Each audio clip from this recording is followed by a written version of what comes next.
Well worth the trip. You guys finished the season, the history of the program, with the victory. And how important was it to finish on that winning note? Very important. Uh, that's a goal for every game, regardless of if it's the first or last, or regardless of the situation. You're always trying to end the game with a win. And, it's a little extra special just because of our situation, but because of the situation at hand, it had been a couple weeks since we had a win. It made it that much more special. What did you tell the team? What did you tell the seniors after that game? That I appreciated them, I loved them,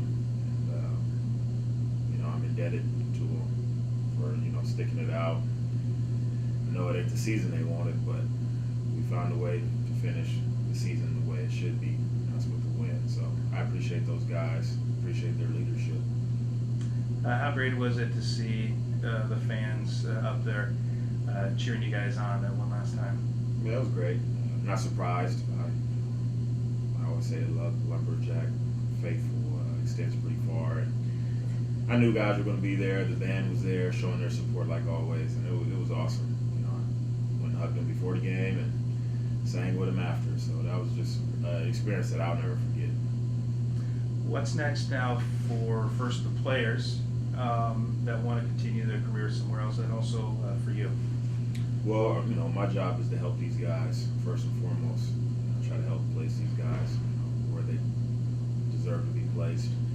For the most part, we got a bunch of colleges on campus today. We're going to have a little showcase around 3 o'clock, kind of miniature practice type thing, to where our guys can run around and they can see them in person.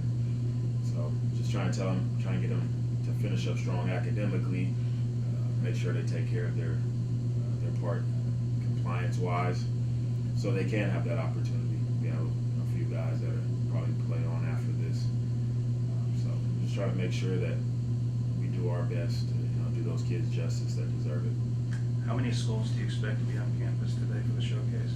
We had about 20 RSVP, so, and there'll be a few that don't show. There'll be a few that show up that didn't RSVP, so probably about 20. Are they all schools from the West, or pretty much we looking all over? West, Midwest, stuff like that. Okay. For you, how long are you obligated to Humboldt State? When are you able to, pursue? I'm always kind of obligated. This place is a little special to me. I'm not an alum, but it gave me an opportunity to be here, so I'm always going to feel indebted to this school as far as helping these kids.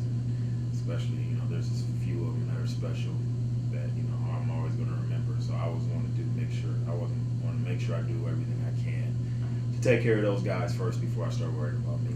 Have any schools contacted you about the possibility of you joining their staff?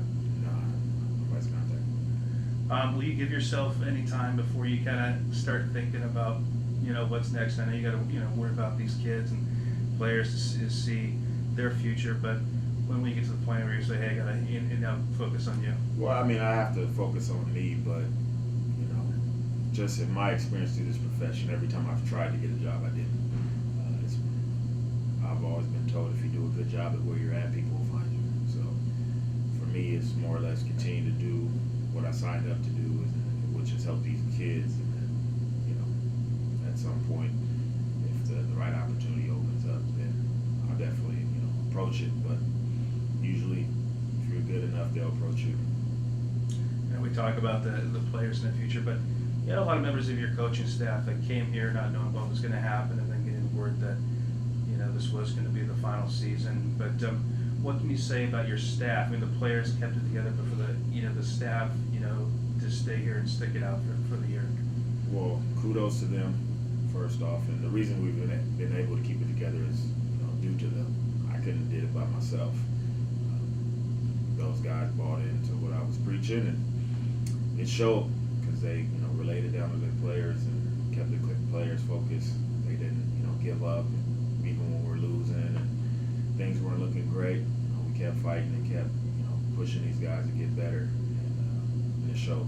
We got better. Didn't always show up on the scoreboard, but we definitely got better every game, and we grew closer as a team, which is the thing I'm most proud of. You want to comment? I mean, we've seen some very successful Humboldt State football teams go into the playoffs. I mean, probably pretty biased here, but Redwood Bowl is just an outstanding Division II facility when it comes to football.